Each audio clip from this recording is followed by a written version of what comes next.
Professor Sarin, you're a professor at Yale Law School? I am. Okay.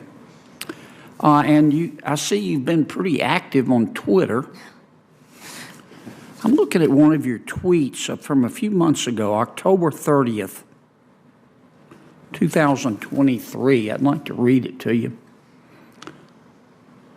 The House Republican stance is, I kid you not, support for Israel as long as we make it easier for people to cheat on their taxes. End quote. Did you tweet that? That's correct, yes. Okay. How many Republican congressmen or women did you talk to before you made that statement?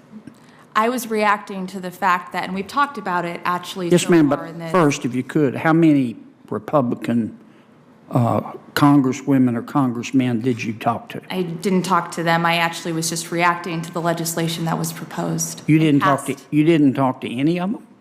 No, sir. Before you said that every single one of them supports Israel only if it is made easier for people to cheat on their taxes? I actually don't think that every single one of them believes but that. That's what you said. But I do think that the legislation passed by the House reflects a statement of purpose that in order to support Israel, it's important but I'm looking at what you said. Allow what your taxpayers to be able to cheat on their taxes. You said that every single House Republican, none of whom you talked to, would only support Israel if it was made easier for Americans to cheat on their taxes. Now, you said that, and you didn't talk to any of them. Senator Kennedy, Didn't you? I am struck by, and perhaps this is something on which we agree, that it is incredibly important to support Israel. It is also incredibly important to make sure that taxpayers at the top of the distribution we agree on pay Israel, their but fair I just can't believe you would say this about members of Congress. It's pretty pejorative, vicious. Let me finish. Without talking to them. I mean, would it be possible for somebody to support a reduction to the IRS budget because they simply believe the federal government ought to have a balanced budget? Would that be a fair position? Hey there, welcome back to Next Gen. Today, I've got something juicy for you from a recent Senate hearing. Senator John Kennedy clashed with Yale law professor Professor Sarin over some very controversial tweets. This showdown even led to an unexpected confrontation with the White House. You won't want to miss this, so if you haven't already, hit that subscribe button and let's dive right in. All right, let's set the stage. Senator John Kennedy started grilling Professor Sarin, who teaches at Yale Law. Kennedy made it personal. He zeroed in on a tweet Sarin posted back in October 2023. In that tweet, Sarin claimed Republicans only supported Israel if it made it easier for people to cheat on their taxes. Kennedy asked Sarin if he'd actually spoken to any Republican lawmakers before making such a bold statement. That's a serious accusation. Sarin admitted to the tweet but clarified he wasn't targeting any individual Republicans. He was reacting to a proposed piece of legislation. Kennedy pressed Sarin, questioning if it was responsible to make such a sweeping statement without talking to the people involved.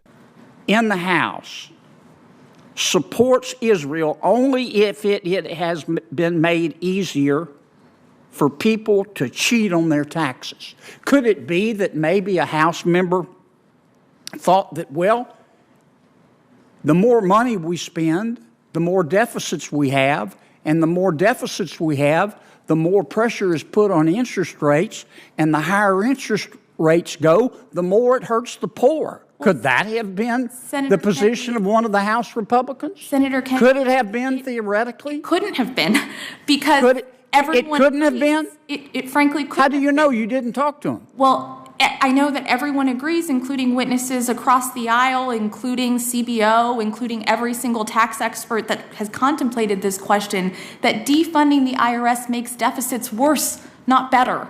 And so this is a deficit I just find it, measure. Professor, appalling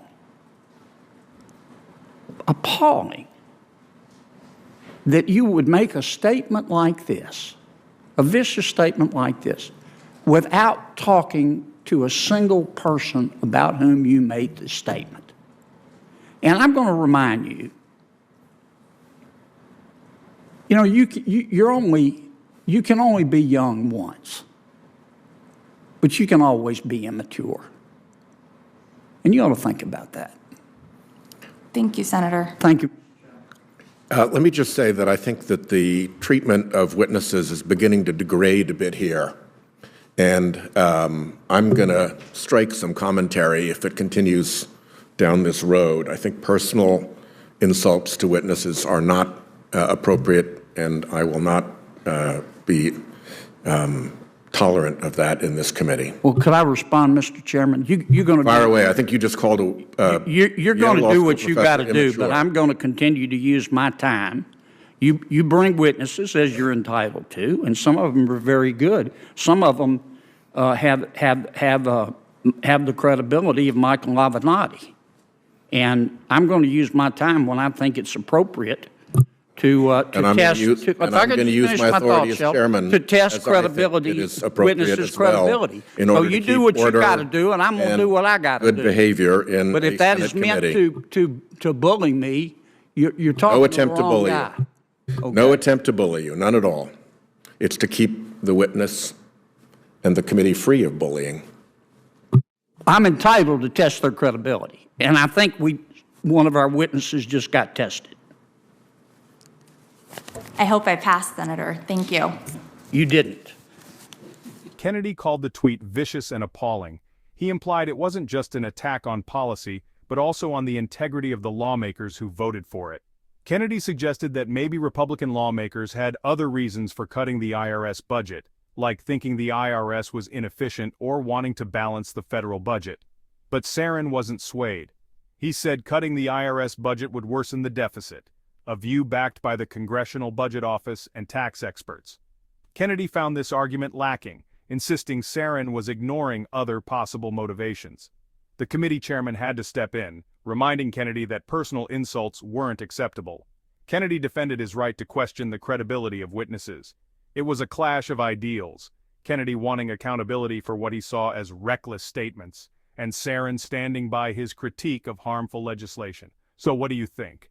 Was Kennedy right to call out Sarin for making broad accusations?